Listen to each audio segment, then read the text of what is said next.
Nós vamos ver hoje as vozes verbais, né? A gente precisa perceber que o sujeito ele tem uma função semântica que vai depender da estrutura, de como a oração está se organizando, tá? Então, nesse caso, eu posso ter um sujeito basicamente de três naturezas. Eu posso ter um sujeito que nós chamamos de sujeito agente. Eu posso ter um sujeito que nós chamamos de paciente, né, que não é ele que pratica de fato a ação verbal, diferente do sujeito agente, que é quem é o elemento praticante dessa ação, desse verbo. Ou nós podemos ter o sujeito reflexivo, né, o sujeito que é ao mesmo tempo um sujeito agente e um sujeito paciente, tá? Quando a gente pensa nessa relação com a voz verbal, a gente tem que compreender a implicação, né, dos diferentes sentidos que essa frase, essa oração pode ter dentro de um contexto. Então ele traz aqui três exemplos bem básicos para vocês. Os alunos ouviram a explicação, então é um exemplo de sujeito agente, né? Então está na voz ativa. A voz ativa, o foco, a atenção está no sujeito, no elemento que é o ser que pratica a ação do verbo, a ação verbal. Então os alunos ouviram a explicação, sujeito agente. No segundo caso, a explicação foi ouvida pelos alunos, tá? Nesse caso, vocês vão ver que a gente tem uma locução verbal, né?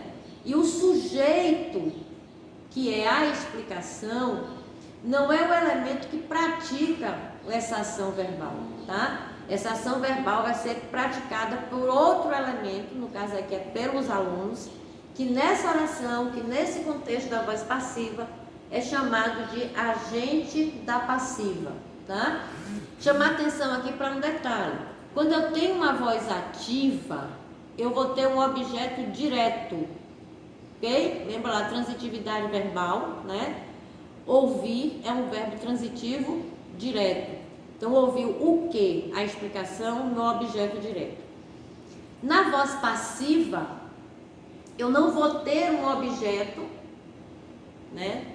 Nem direto, nem indireto, eu não vou ter objeto, porque o que era o meu objeto direto passa a ser o meu sujeito.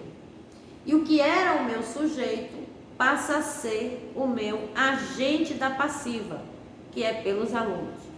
Toda vez que eu tiver uma estrutura de agente da passiva, tá? Eu vou ter sempre uma preposição abrindo, acompanhando esse agente da passiva, certo? Então, portanto, primeiro caso, voz ativa, segundo caso, voz passiva. E no terceiro, quando eu tenho a reflexiva, ela se estrutura, gente, em torno da partícula si, tá? O si é uma... Ai, meu Deus! O si é uma partícula que pode ter várias funções, né?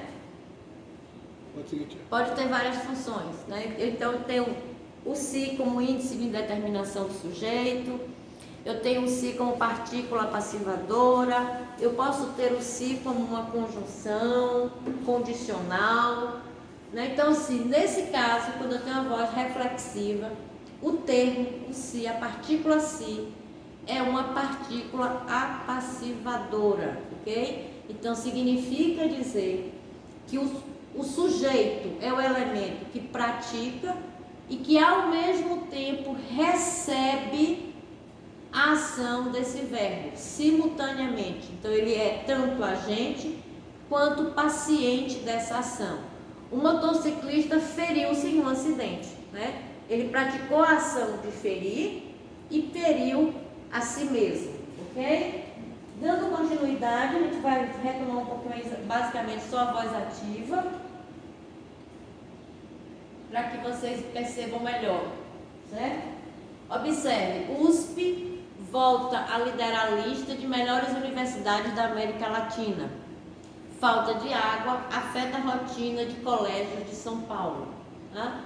Vocês vão tirar aí, identificar onde eu tenho o sujeito de cada elemento, certo? E vai identificar a ação semântica que cada um está exercendo. Por exemplo, no caso da USP volta a liderar, fica bem claro, né, que é a Universidade de São Paulo o sujeito dessa ação, certo? Já no segundo enunciado, falta de água afeta a rotina de colégio de São Paulo. Okay? O que é que foi afetado pela falta de água? A rotina dos colégios. Então, o sujeito é a rotina. Ok? E aí vocês dão continuidade a essa atividade. Logo abaixo vocês terão da voz passiva. Homem é morto durante churrasco em residência da capital de Mato Grosso do Sul. Em Mato Grosso do Sul. Homem é morto por policiais militares em São Paulo. Então, no primeiro caso, né, eu tenho uma ação que foi praticada, você não sabe por quem, né? O homem é morto durante o churrasco, mas você não identifica quem foi o agente dessa ação. Já no segundo caso, esse agente fica bem claro que é por policiais militares.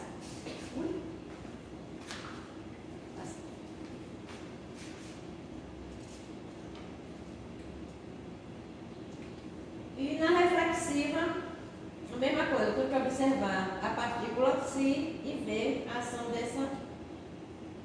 desse termo. Como é que eu posso? Eu posso passar da voz analítica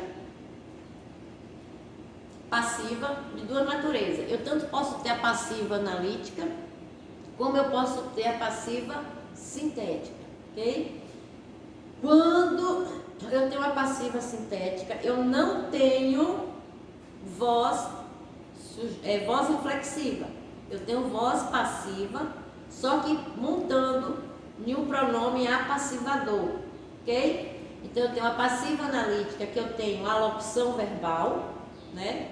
O verbo principal mais o verbo auxiliar. E a passiva sintética, que eu tenho o verbo acompanhado do pronome apassivador.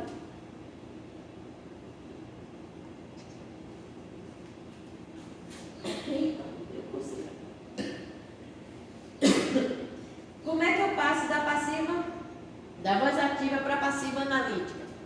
Ele contestou a afirmação do colega. Sujeito, agente, ele, verbo transitivo direto, objeto direto, a afirmação do colega.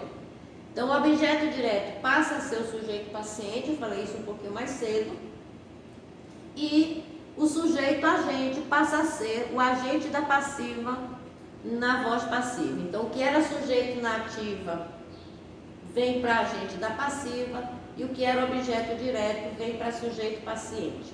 Nesse caso, eu vou ter um verbo transitivo direto. E a passiva sintética, eu vou ter sempre o pronome apassivador, né?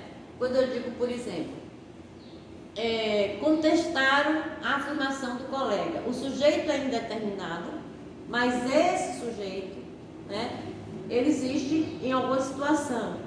Já incontestou-se a afirmação do colega, tá? Eu tenho um sujeito, uma voz passiva sintética, porque eu tenho um pronome apassivador, né? E o sujeito paciente no termo a afirmação do colega. Pronto, meus anjinhos? Vocês podem fazer a atividade e qualquer coisa manda um e-mail para mim, porque eu estou sem celular. Meu celular queimou, galera.